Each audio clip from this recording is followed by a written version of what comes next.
What is going on, everybody? Welcome on into this FanDuel Facebook Live Waiver Wire Q&A. It is the final one of 2019. If you are watching this, congratulations. Hopefully I'm making it to your league's championship. And if you are watching this and not in that, you should probably find some better things to entertain yourselves on a Tuesday afternoon. But congratulations to everyone for advancing to your championships. My name is Jim Sannes. I am a senior writer and analyst for NumberFire.com. Joined here, as always, by JJ Zachariason. He is the editor-in-chief of NumberFire and FanDuel. JJ, happy Week 16 championship week to you. How are you doing today?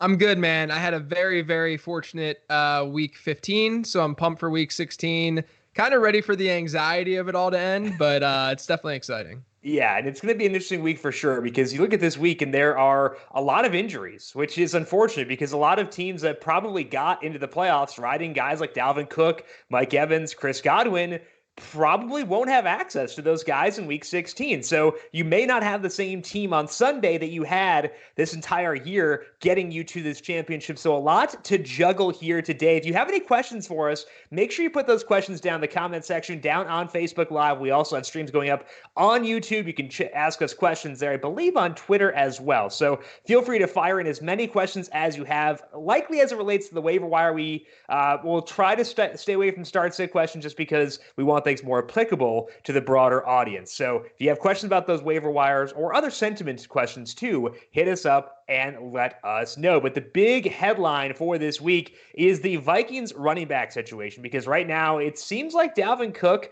probably will not go. Adam Schefter at least thinks that Dalvin Cook will not play. Mike Zimmer said he feels good on Monday, which is encouraging, but I think it still sounds like Dalvin Cook won't go. Alexander Mattison could not play in Week 15. He may be back this week, but Mike Boone showed out on Sunday as well. So, JJ, it's a tough situation to handle. How are you looking at this Vikings running back situation as of right now on Tuesday? Yeah, well, first off, Mike Boone is pretty good. He's a very athletic guy, so I think he would be able to handle at least the early down work. I think there's some fear if you roll him out, he's not going to be an every down back. He'd be more of an early down guy and get the goal line work. But yeah, I mean, he would probably slide into an RB2 type spot. I think that overall, when you look at the waiver wire right now, he's probably your number one ad just to play it safe. There is a situation in Tampa Bay that we'll get to in a second, where you could maybe make the case that some of those guys would be ahead of him. But I would say Boone would be the top guy. And then if Madison is fine and he ends up playing, then Madison is in store for a really big workload in that game. And he could see a lot of work through the air as well. But there is some fear, I do think, with Boone being able to catch passes out of the backfield, because they did use Amir Abdullah a little bit there. So that's my only hesitation, but I think overall he's a solid RB2 in championship week if we know for sure that Dalvin Cook and Madison are both out. Yeah, no targets for Mike Boone in Week 15, but again, we can't be picky this time of year. We definitely kind of have to take what we can get, and with how good Mike Boone has been as a rusher in the preseason and when he's gotten chances in the regular season, he would be a really good option, but that would obviously be a lot riskier if Alexander Mattison were able to go. Madison last week said that he thought he'd be able to play in Week 15. He never practiced and obviously wasn't active, but at least in his eyes, it seems like he would be leaning more on the good side of questionable as we get set for week number 16. Let's talk about those Bucs, though, because you mentioned it. We got no Mike Evans. Now it looks like Chris Godwin's probably going to be done for the year. And there are a couple of potential benefactors here. One of them is O.J. Howard, who has likely been dropped in a good number of leagues, could be out there at tight end. We've also got Brashad Perriman, 3 touchdowns on Sunday on just 6 targets. And then Scotty Miller also dealing with a hamstring injury, too, which may allow Justin Watson to be relevant. So, JJ, how are you viewing the situation right now for the Bucs pass catchers? And I say that intentionally because it does include O.J. Howard, too. I think this is going to define a lot of championships this week. It's a really tough situation to sort of figure out. I don't think it's as clear cut as others might. If you look at Brashad Perriman, he had a great game, obviously found the end zone 3 times, but he had a sub 15% target share in that game. That's not what you like to see. He didn't get targeted all that much. Jameis Winston really spread the ball around. And then, as you mentioned, Scotty Miller ended up with a hamstring injury as well. I don't know what's going on with the wide receivers and their hamstrings in Tampa Bay, but Scotty Miller with that hamstring, he was playing ahead of Justin Watson in that game until that happened. So if Miller plays, you have to downgrade Justin Watson a little bit. But I think if Miller is out, Watson is right there with Brashad Perriman in my eyes, because I think they're going to spread the ball around a good bit. But this is a very good matchup, especially on the perimeter against Houston. They haven't been haven't had a good secondary all season long. And then I think a deep play, if you want to go even past OJ Howard, would be Cameron Brate. They could just deploy both their tight ends a good bit in this matchup. So I think all of them are in play. I would probably rank them Perriman, and then Watson off the wire, and then Brate if you're really desperate. And if OJ Howard's there, if you need a tight end, I think that you can make the argument that he's a better play than Perriman, even if you don't need a wide receiver. But yeah, I mean, I don't think that I'm necessarily as high as some on Perriman, just because the peripherals weren't as strong as I'd like them to be confident in playing him. But I do think that he's a low end wide receiver too this week. Do you think, given the attrition with this Tampa Bay Bucks team, that OJ Howard is someone you could justify potentially flexing? Like, let's say you've got George Kittle at tight end. You don't need a tight end. Would you still consider adding OJ Howard just because the volume could be good enough to justify a flex? Or do you think there's too much risk there to quite take that route? I think it's more of a deeper league thing, but I can make the argument for sure. I think that OJ Howard's probably going to see 6 or 7 targets from a projection standpoint. So, that's viable in a PPR format. But I would say overall, there's other tight ends like a Jacob Hollister going up against Arizona. I like him more this week, and their ownership isn't that far apart. And then obviously, there's been guys like Tyler Higbee who's just been consistently seeing work. Even though he's in a really tough matchup, I'd probably still play Tyler Higbee over OJ Howard. All right, so the Bucs situation, one to keep an eye on this week, specifically watching Scotty Miller, because if he can't go, then Justin Watson immediately becomes relevant. After Mike Evans got hurt with Scotty Miller out in week 14, Watson actually had more targets. I think he had double the targets of Rashad Perriman in that game. So Watson would be relevant if Scotty Miller cannot go. Let's get to the questions here on Facebook Live. Christopher Ponsica is asking, should I drop Kupp or Diggs for Perriman and or Gallup? Cooper Kupp, his snap rate went back up this past week, but still didn't get a ton of targets, and now he's facing San Francisco, so potentially not going to use him there. Stephon Diggs is facing Green Bay in a must-win game for the Vikings. It seems like he'd probably be pretty relevant still, but would you drop a guy like Cooper Kupp in order to add someone like Rashad Perriman or Michael Gallup? I think that I would play Michael Gallup over Cooper Kupp this week. We've just seen a lot of lower snap count week over week with Cooper Kupp. Over the last 4 weeks, we've seen his target share per game at about 15 to 16%, when prior to that it was 25%. We've seen a change in this team because they're utilizing their tight ends where they're keeping things tighter at the line so they can run the football. So I'm not as high on Cooper Kupp, especially in a matchup against San Francisco where they've just been unbelievable against every position from a fantasy perspective. Michael Gallup going up against Philadelphia where they can't stop anyone, especially on the outside. So I'm definitely high on Michael Gallup this week. I think he has a bounce back week after a really disappointing one last week.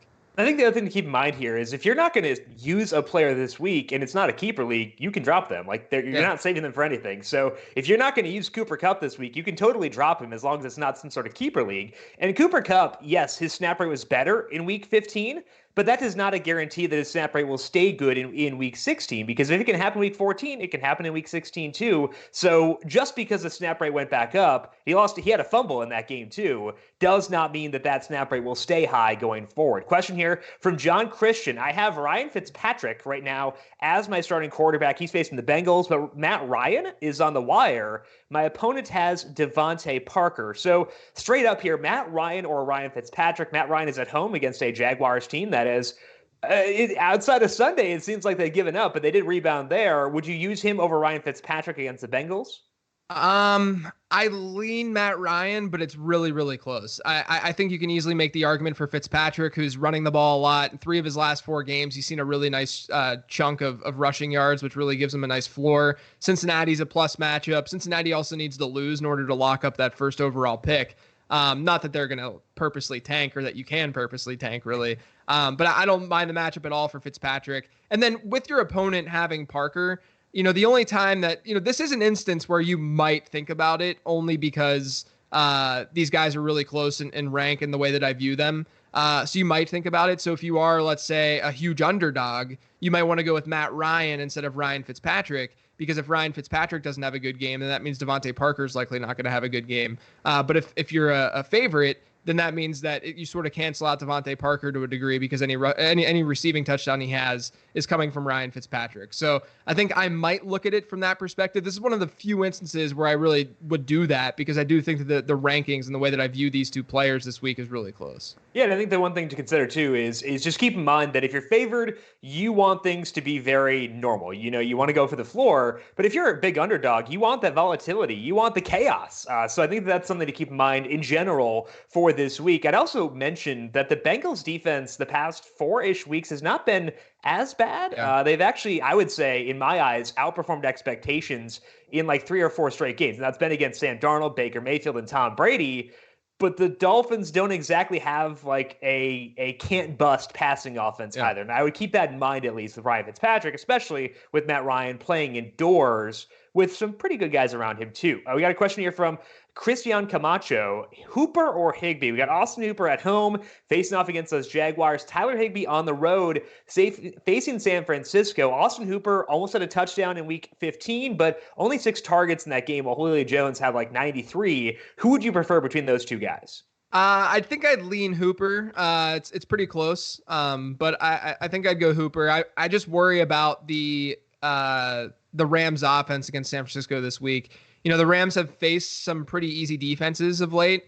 This past week, if you look at that offense in total, they weren't that good. They only were really cooking whenever they were in garbage time. But they've been bad against teams that are able to generate a pass rush. And that's usually the case for most teams. And that's why we see the splits that we do with San Francisco. But it's really tough for me to trust the LA offense. So I'm probably lower on almost every player in that offense than what the consensus would be. So I'd roll Austin Hooper and hope that he can relive some of that magic that he had the first half of the season. Yeah, and you can look at that game between the 49ers and the Falcons and say that the losses of Richard Sherman and Dee Ford helped pick up the Atlanta offense, but you also have to keep in mind that the Atlanta offense still was in the teens from a scoring perspective until that Julio Jones touchdown, and the offense wasn't really the reason that they came through there. It was mostly because the Atlanta defense kind of clamped things down. So I think it's a better situation for Los Angeles than it would have been had Richard Sherman and Dee Ford been healthy, but it's still not a good situation. And I think that Austin Hooper's situation is pretty good at home against the Jaguars. Carlos David Anaya is asking, I have Breeze and Jameis Winston is on waivers. Would you pick him up? Drew Brees is on the road, but he's facing Tennessee in what is a pretty good game and a game where both teams have something on the line here. Jameis Winston is facing Houston, but he doesn't have Chris Godwin and Mike Evans. Which way would you go there? Would you stick with Breeze or pick up Winston and ride him? I think Winston right now is the consensus player to pick based on expert rankings that I've seen, but I'm going with Drew Brees here. I'm worried about what this Tampa Bay offense could look like without both of these wide receivers. I think it's a bigger deal than what people are making it out to be. I don't mind Winston. I still think he's a QB1 this week. But this is another, I'm not as high on Brashad Perriman per se. I think he's a low-end wide receiver too, whereas a lot of people think he's a firm wide receiver too. Just the whole offense, I think, has a lot of ambiguity. The only hesitation I have with Drew Brees is that he's on the road and they just played on Monday night. So it's a short week for him. But I do think the environment in general is pretty favorable. And we saw that, Tennessee's secondary has been beat up the second half of the season. So I think Brees should be fine. I think he's a safer play. I would probably go with him over Winston. And I'd agree there too, for the reasons that you mentioned, because, we don't rely on Jameis Winston for efficiency. Like, we're there for the volume, very much so. But at some point, efficiency will matter. And if you don't have 2 of the, 15 or 10 best wide receivers in football on your team, that's going to have an effect at some point. Craig Forrestall is asking, is Nelson Aguilar an ad in case he plays? And if he does play, how much does Greg Ward impact Aguilar? The Eagles are pretty desperate for guys to throw the football to. Greg Ward has looked good. The problem is, I'm not sure either of these guys should be like outside wide receivers. Greg Ward, I think, ran like a 4.6-ish 40 coming out of college. He was playing wide receiver, or quarterback, so definitely an impact there. Nelson Aguilar has always been better from the slot. They're not a great mesh for each other, is what I'm trying to say. Would you be picking up Aguilar, and how much would Aguilar playing impact your view of Greg Ward? So there's a lot going on with this Philadelphia wide receiving group because this past 2 weeks, really, Greg Ward has outperformed every wide receiver on that team, which is really just JJ Arcega-Whiteside. But if you look at the snaps, Arcega-Whiteside's the one who's been playing more snaps than Greg Ward over the last 2 weeks. He just hasn't produced at all. I think that you would hope that rational coaching wins out here and Greg Ward starts to play more than Arcega-Whiteside in this matchup. But with Nelson Aguilar, if he were to be healthy, he would bump one of those two down a little bit from a snap share standpoint. If they run 3 wide sets, Aguilar would play in the slot with those two on the outside. But I think we're going to see, obviously we see it all the time with Philly. They run a lot of 2 tight end sets. So to me, if Aguilar plays, I'm not touching any of the wide receivers on that team. If Aguilar doesn't play, I think Greg Ward is sort of like a wide receiver, low-end wide receiver 3, high-end wide receiver 4, maybe. Not someone that I'm super, super intrigued by. But I think, if Aguilar plays, I wouldn't be playing him. Yeah, I think the problem that we run into here if Aguilar plays is that Arcega-Whiteside's a better complement to Nelson Aguilar than Greg Ward is. They're not the same player, but they're kind of similar. And I think that would be a concern for me where they could go with 2 tight end sets and run Arcega-Whiteside and Aguilar out there and then shovel Greg Ward's snap rate even lower. But if, like you said, if Aguilar can't go, Ward is intriguing. He's got 9 targets each of the past 2 weeks. He had 7 back in week 12 when Aguilar and Jeffrey were also out. So we got a 3-game sample of him with no Jeffrey and no Aguilar. And he has 7, 9, and 9 targets. And those are good numbers. The yardage upside probably not going to be there, but he's probably going to get targets. He's got a chance for a touchdown, as we saw on Sunday. So if there's no Aguilar, Greg Ward is very interesting, but I'd agree it's going to be hard to trust anybody here if Aguilar does play. Christopher Ponzica is asking, would you drop Tyler Higbee for Darren Waller? This kind of comes back to the same discussion we were having before, where if you're not going to use a dude, there's no point in having him. Darren Waller is, I actually don't know what they're doing here. It's early Tuesday. They don't actually know the full schedule yet. But the Oakland Raiders are going to the Chargers. Yeah. So would you drop Higbee for Waller in that matchup? So the only thing with dropping players, I should say, is make sure that your opponent doesn't need that player because obviously they can then pick them up and then use them against you. I think I'd go Waller. I'm just a little bit lower on Higbee than the consensus. I think Higbee's sort of in the 7-8 tight end range, whereas I think Waller's still in the 5-ish range. And if you look at the Chargers and the way they're built, I mean, it's a really tough matchup for Oakland in general. The Chargers defense, despite last week, has been playing better, and they're still tough to pass on. So I'm not really that high on Darren Waller, but if you look at the matchup in general, you probably see a similar target share projection for both of these players. I'd say Waller's floor, though, from a target share projection standpoint, is a little bit stronger. But then I just think that the ceiling's a little bit better for Waller. So I'd lean his way, but I think both are good options at tight end. Yeah, it's just hard to trust that Rams offense in general for this week, given how they played against tough opponents. And in San Francisco, still a very tough opponent, despite the injuries. One thing to note with Darren Waller is that Hunter Renfrow sounds like he'll be back this week. And Renfrow playing has been a pretty major negative for Darren Waller's target projection. But even considering that, I think I would still lean towards Darren Waller there as well. Kyan Cates is asking, Kirk Cousins or Andy Dalton in full PPR? Because got to get all those reception points for those quarterbacks. Andy Dalton is facing the Dolphins. Kirk Cousins at home against the Packers. It's a game where there's a lot on the line for the Vikings. However, it's the Dolphins. So which way do you lean here between these two guys? I'd still go with Cousins. I think if this were Fitzpatrick or Cousins, I would probably go Fitzpatrick. It's close, but I don't think it's as close with Andy Dalton just because he hasn't been playing very well, regardless, or at least from a fantasy standpoint. Mm-hmm. So it's really tough to trust unless you're desperate at the quarterback position to play Andy Dalton. Yeah, I think that is the right way to go there too. And Kirk Cousins is indoors. I know that the weather in Miami is not going to be as bad as it will be a lot of other places, but we should still value dome games quite a bit. Steve Vitaliano is asking, Vikings defense or Bills defense this week? The Vikings are at home and facing Aaron Rodgers. The Bills are facing Tom Brady on the road as 6-point underdogs. So my hope would be that there would be better defenses available on the wire. If you had to pick between one of those two, though, JJ, which way would you lean, Vikings or Bills? Ooh, man, that's rough. I feel like the Bills probably offer you the better floor because of the way that New England's offense has been playing. And I say that as in I trust the Patriots to score fewer than like 20 points this week versus Green Bay. Right. But I do think that the Vikings, just because the defense can do more up front, a little bit more up front, I trust them to maybe have the better ceiling, but I think it's close. I might just roll out Minnesota and sweat since it's a Monday night game and sweat that final. But I mean, I think you can make the case that a team like Atlanta is a better play than both of those defenses this week. Being at home, 4 of their last 6, they've been a top 10 defense. And they're facing Jacksonville, who's been really bad offensively since basically October. So I actually would, I would almost guarantee you Atlanta's on your waiver wire. So I would go with like Atlanta over those guys. Yeah, I think the Bills are at least interesting given that game, I know, they're so counter-processed. They're on the road. They are 6-point dogs. They're facing the Patriots. But Tom Brady, his elbow's banged up. It's been really, really bad recently. It's interesting, but it's a weird week. But I'd agree, Atlanta would be above both those teams by a pretty good margin for me too. Joseph Gerald is asking, is it time to bench Odell Beckham? I have kept him in the lineup all year, but he continues to give me nothing. Do I grab Perriman in his place? Odell Beckham is facing the Ravens this week. They're at home, which is good, but not a great matchup by any means. Would you use Perriman over Odell Beckham? I mean, props to who is this who asked this? Joseph Gerald. Props to Joseph for making it to the finals with Odell Beckham. I mean, that's very, very impressive.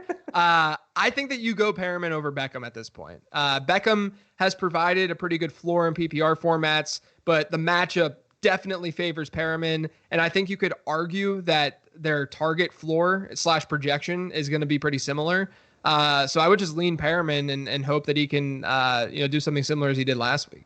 Yeah, and it's hard we were talking about the overall expectations of the offense with the Rams. That discussion should pertain to the Browns too, where they're facing the Ravens, and the Ravens defense has been amazing since the Marcus Peters trade. It's hard to expect them to do a whole lot, whereas the Buccaneers could do something against Houston. So I think that's a discussion to have in your mind as well when deciding about guys like Beckham versus Perriman. Harrison Fuller is asking, is A.J. Green worth a pickup? I think that if this is a keeper league and you can keep him on the cheap because he's on waiver wires, the answer there would probably be yes. But let's say it's just a redraft league. Would you pick up A.J. Green, or should we just give up on this? Just give up on this. Good. Yeah, all right. Good answer. Ryan Ludke is asking, I have Higbee and Greg Olsen is on the waiver wire. This is the final round for my championship. Should I stick with Higbee or pick up Olsen? Greg Olsen did clear concussion protocol already this week, which is good to know at least. They are facing Indianapolis. Would you favor him over Higbee as well? I mean, realistically, Greg Olsen's ceiling is Tyler Higbee's floor. If we're, look at what's going on in Carolina too. They get Will Grier, who's starting.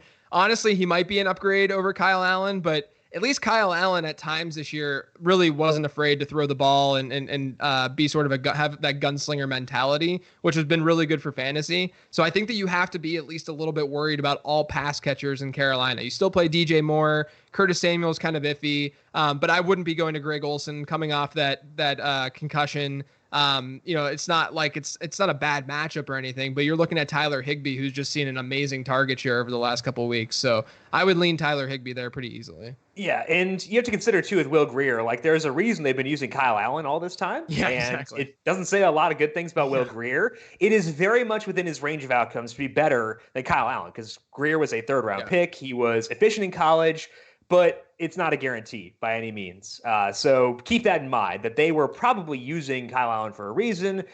Consider that when weighing Panthers players this week. Jeff Miller. I wonder if this is the Jeff Miller. I doubt it. But have the Houston defense against Tampa Bay, but Kansas City is on the wire. Are they worth a pickup? Houston is facing Jameis Winston. He's known to throw a turnover or two.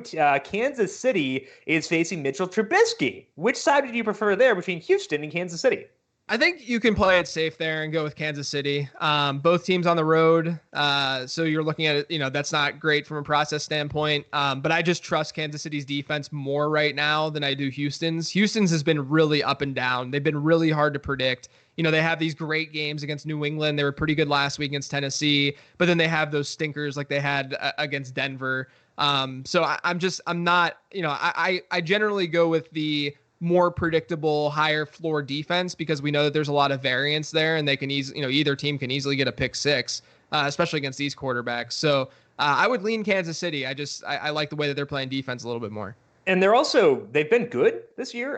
Kansas City's pass defense ranked 5th based on number of fires metrics. And Mitchell Trubisky's been better recently, but he's done most of that against really bad pass defenses. I believe he has faced one pass defense in the top 10 in schedule adjusted pass defense so far this year based on number of fires metrics. I think that's the number I remember seeing. And that's that's not what Kansas City is anymore. And so I think that I'd agree with you that Kansas City is probably a pretty good option there.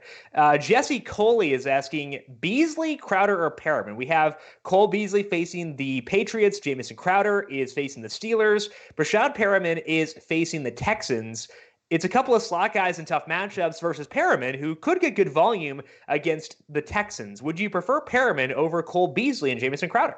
Yeah, I think pretty easily. To be fair, with Crowder and Beasley, the slot is where I would want my wide receivers if I'm playing those teams, but they're still tough matchups regardless. So I would go with Perriman. Yeah, I think that Crowder's least interesting because he did do really well in that Ravens game, and we can see spike games like that from the Jets guys occasionally. Sam Darnold is basically Jameis Winston, but he does still have the flash plays of Jameis Winston as well, and that's valuable, but I would also go with Brashad Perriman as well. Darnell Wilson is asking Darren Waller or Jacob Hollister. We mentioned Waller before. He is facing the Chargers. Jacob Hollister is facing the Arizona Cardinals. Now, Luke Wilson may be back, but at this point, I don't think that matters all that much. Arizona ranked 30th against the pass. They've been this defense we've been targeting with tight ends the entire year. They are a fast-paced team in general. Could be a shootout given the way that the Seahawks defense has played at times this year too. Would you go Jacob Hollister over Darren Waller, or is Waller's floor good enough where you would just go with him?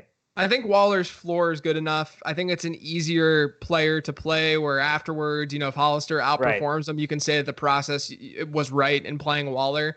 Because it wouldn't shock me at all if Hollister does outperform him. It wouldn't shock me at all if Hollister's a top 2 or 3 tight end this week. But I think Waller's still to play just given the high target floor that he sees each week. Yeah, if you have to use Jacob Hollister, I think that's totally fine for this week, given what we were talking about before, where the matchup is so good, and he's actually had a pretty decent role. There's no Josh Gordon there now, which opens up a couple additional targets to this team. But if you have a really solid, rock-solid option like Darren Waller, that situation where you don't ignore the matchup, but you put a lot less value in the matchup, and you just go with the guy who should have a much better floor, I would say, from a target projection perspective.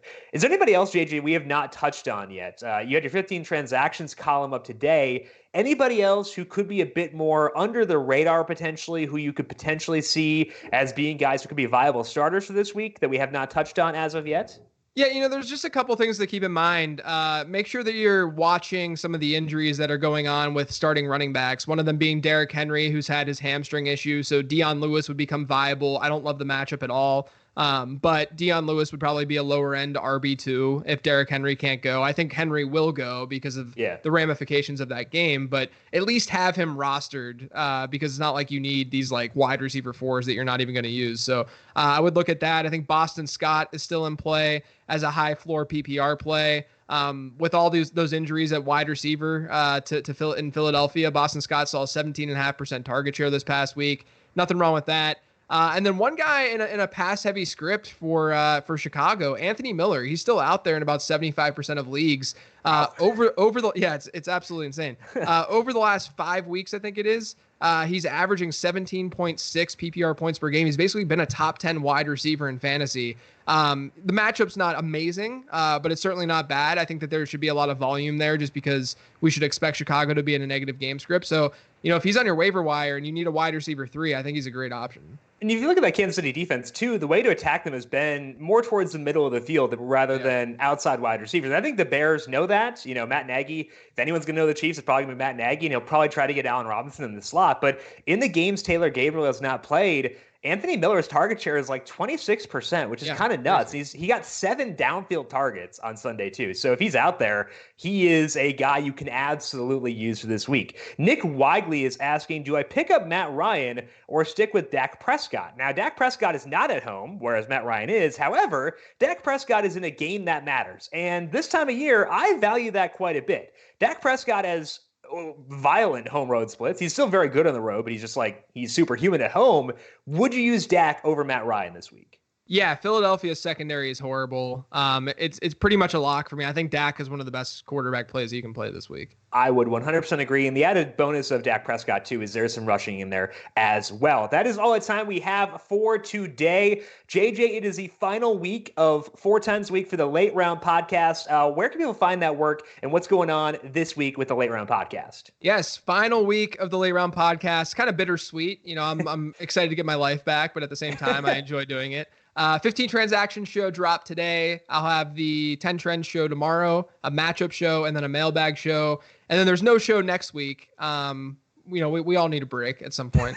No show Christmas next week's week. a good week for it. Yeah. Yeah, right. But then the week after, I'll be back twice a week. So if you subscribe to the show, or if you want to subscribe to the show, you can search for it anywhere podcasts will be found. And when I'm back after Christmas week next week, I will be doing it twice a week, a mailbag show every week, and then another random topic, whether it be related to redraft or dynasty. I do a lot of dynasty focused stuff during the offseason as well. So definitely search for it, the Late Round Podcast. If you still need your fantasy fix, we also have our DFS shows over at the Number Fire Daily Fantasy Podcast feed. Monday and Thursday, we have our recap podcast, final one coming up this next Monday. But we'll be doing preview podcasts through the playoffs as well. You can find that by searching for the Number Fire Daily Fantasy Podcast feed. I'll be back with you on Sunday to get you set with your start-sit questions at noon Eastern time. So tune in here to Facebook Live at noon on Sunday if you have any start-sit questions for those championship matchups. Otherwise, good luck this week as you fill out your waiver wire and get set for Sunday. Big thank you to Calvin Theobald for running the video side of things for today. Thank you, Cal, as always. Thank you to JJ. Find him on Twitter at LateRoundQB, and I am at Jim Sannes, JimSannes. Good luck with those waivers. We'll talk to you again on Sunday to get those last-minute adjustments set. This has been the FanDuel Waiver Wire Facebook Live Q&A.